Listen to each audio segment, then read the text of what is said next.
প্রতি বছর তো এই পৃথিবী থেকে ইন্ডিয়া থেকে কিনি, কিন্তু এবছর খুব ইচ্ছা সুইজারল্যান্ডে গিয়ে শপিং করবো। আমার অনেক দিনকার ড্রিম। ই কোথায় যাই বললে? হ্যাঁ, সুইজারল্যান্ডে না? কোথায়? হ্যাঁ হ্যাঁ, সুইজারল্যান্ড। এই শোনো না, এই সুইজারল্যান্ডে না শুনেছি ভালো গাঁজা পাওয়া যায়। আমার জন্য এক চিপ গাঁজা এনো তো। শোনো, সারাদিন নেশা ভাঙ কর। ঠিক আছে, শখ গেছে বলেছে যখন, আচ্ছা এনে দেবো। আনবে কিন্তু তো? আচ্ছা আনবো, ঠিক আছে। আর তাহলে দাও, ডলারটা দাও। কি বলে? আমার দেরি হচ্ছে। ডলার? এই যে তুমি আগের বছরই আমার এই ডলারের বাক্সিটা না কি কিনে দিন, আবার এইটা যদি খুলে না আমাদের ল্যাংটায় ঘুরবো। এসব অশিক্ষিতদের কেউ বিয়ে করে? আমি এই ডলার বলিনি, আমি ডলার ডলার মানে টাকা বলেছি।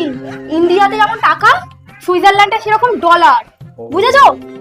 এই দেখো, তুমি এখন যাও, বুঝলে? আমি আমাদের লক্ষ্মী ল্যাক্সকে বলে দেবো যে তোমার অ্যাকাউন্টে ফোন পে করে টাকা ঢুকিয়ে দিবে। ও, ঠিক আছে?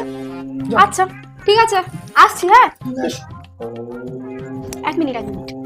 বলছি শোনো না, সবার কিনবো, ওই মরকার ওষুধটার জন্য কিছু কিনবো। আবার টাকা বাড়াবে, আবার বেশি খরচা হবে। আরে তুমি বোঝো না, ওই প্রতি বছর যুদ্ধ করতে হয় না গো। ওর এত পুরানো জামা দুর্গন্ধ ছাড়ে, এত আমার বমি উঠে আসে এই যুদ্ধ করতে গিয়ে। ওর জন্য এটা কিনি। হ্যাঁ, বুঝতে পেরেছি।